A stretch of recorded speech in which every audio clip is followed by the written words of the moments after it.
mga sunan.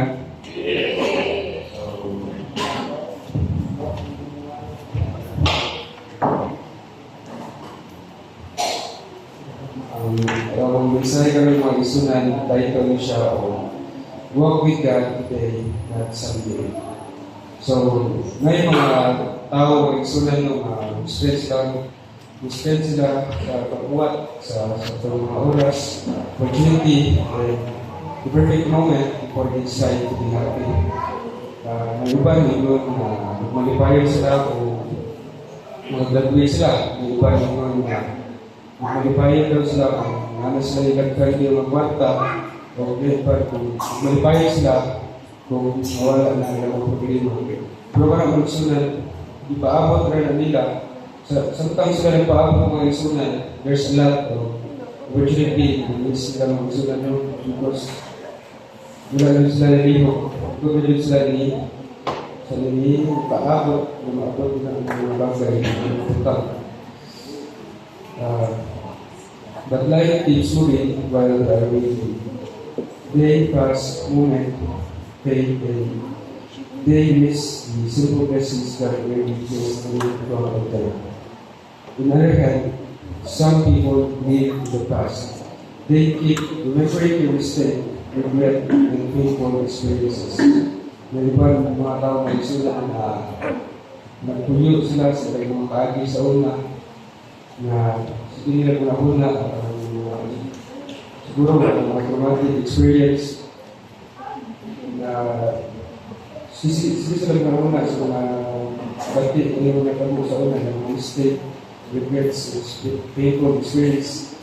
Reply na sila mga una pag ginanagay because of this, it will stop. So, God wants us dili ka mag-pray move forward because their past defines who they are today. So, pinag-una, mag-uusap sa una, karoon, pinag-una nila, mamaura sa sinabihan karoon. But God did not create us to live in the past or to wait only for the future. God wants us to live today, the present time. Ginawa nili, bubuhat sa Ginoo para dili ka magpabili sa itong mga past. But Ginoo ganahan ang gusto sa Ginoo na mag-live ka sa present moment. Because today is where His grace is. Usahay mga usulan sa itong pangandoy ng mga utang para sikap pangandoy ng mga dako ng mga utang. Usahay mga overlook na nasa simple blessing na dihatag sa Ginoo na siya mag-overlook na ito kung matata sa utang. Di matata kanang daw makakaon ka sa tulad at sometimes overlook natin na kung isigay ka sa pag-apot sa mga pangandoy sa kanabuhi.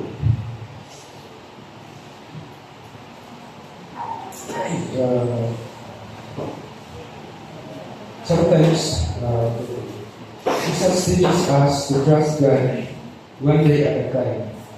He reminds us that tomorrow has its own worries, and today already has enough. When we focus on today, we learn to appreciate what God is doing right now in our lives. Kung gusto na hindi na umaon ka ng mga past, kung hindi ka mapaabot sa itong future, hindi ka mapaabot sa itong future mga isunan, kung maka-focus ka sa itong present time. Okay, it's because ginawa na bahala sa itong future. Ito ara focus ka sa itong present time. Living in the present does not mean stop dreaming or planning. God wants us plan wisely. God wants us to plan wisely. But there is a big difference between planning and worrying. Planning emotional means Trusting God while preparing for the future. Then worry mo naman means kanang sa sentral natin ka-worry usahay pag-ibot na sa Ginoo and being afraid of what might happen at local sa nagkapit. When we trust God, we can enjoy the day without fear. We can smile more. We can appreciate people more. We can thank God more. Sometimes at these moments, I say yes, why? Kami usay, simple ang bagay, mga yung happiest moment nila sa buhay. Naka mga friends, spend ka time sa family, katawa ka sa mga small things, mga blessings na gano'n sa Ginoo. This is a moment God gives us every day. But if we are always waiting for something bigger, we might miss the great of these small things, small blessings. God also wants us to remember that our life on earth is not the end. We are walking toward eternity with Him. When we follow Jesus today, we are already preparing for our future. Every good decisions, every act of kindness, every prayer, these are steps closer to God. So instead, ang sunan ng tama, I'll be happy someday. Dapat ang sunan, dapat ang thankful ka every day because every day na blessing ng lahat ng Diyos sa tuwa. So, instead of saying, I feel before, at ang naman ang sunan na hindi mo magkakagal ito new beginnings. Instead of worrying about tomorrow, trust God with your future. Walk with God today. Trust Him today. Live for Him today. Because when you live each day, Jesus, you are not just living life. You are living with purpose, hope, and peace. Ang lesson na makuha natin sila ng hindi tama na sa past. Hindi ka mag-worry sa future. Salit ay kuha na natin. Salit ka natin sa mga future. At ito mga sila, focus ka sa pinaakal.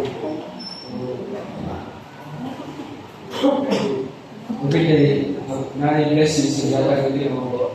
Kung sinipan ka naman sa mga taas ng mga future, hindi na tayo makakapos sa tayo. Mawala na ta. Sa'yo, malimutan sa Ginoo. Maulog na ta.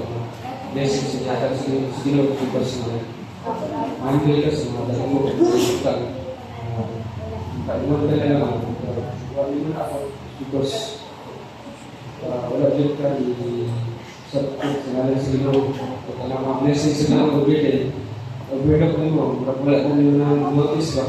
Because gabi busy na kayo ka sa karitamo kung wala na rin doon sa mga. Kung sila, marami sa kami pumili ba?